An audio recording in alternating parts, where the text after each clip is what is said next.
failed to honor the presumption of legislative good faith. Hi, good morning.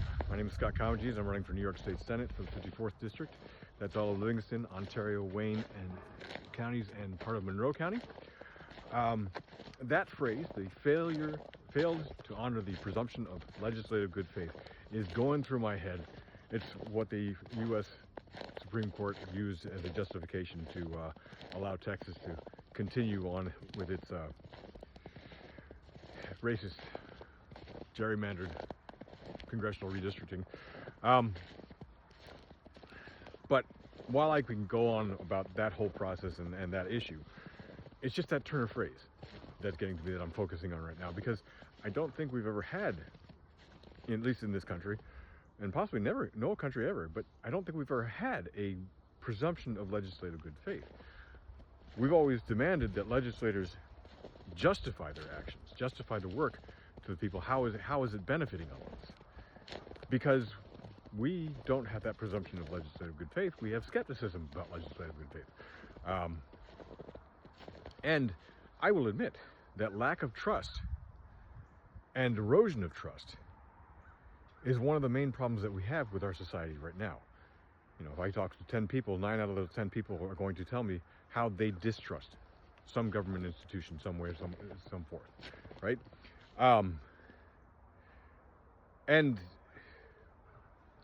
okay, I say this knowing that I'm asking for your support in getting elected to the New York State Senate, that I'm asking to be one of those legislators, and I'm asking for your trust. But at the same time, I go into this knowing that everybody's going to have skepticism on that. The founders of our nation had skepticism about that. They used the turn of phrase, ambition countering ambition, because they knew that everybody was going to work really in their own self-interest first and foremost.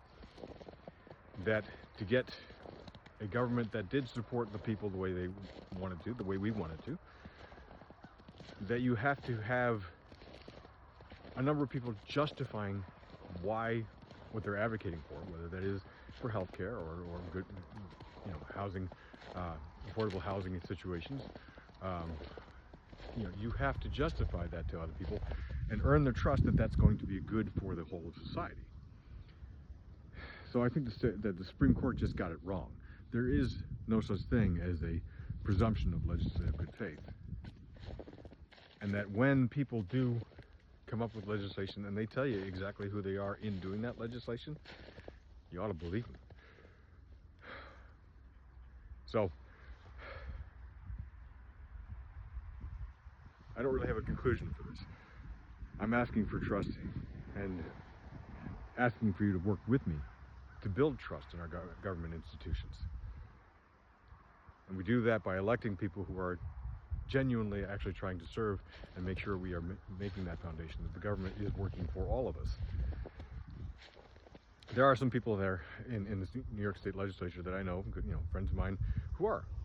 They're very good at this, and they have the best of intentions, and they are working to benefit the entire society. And I would like to join them and continue that work so we can build that trust, so we can move forward together and have a better future. So for that, I'm asking for your support. For everything else, I've got about as much skepticism as everybody else. The U.S. Supreme Court just let us know that they can't be trusted again. So in 2026, we're going to change all that, and we'll do it together. All right, that's all for now. Thanks so much. Talk to you soon.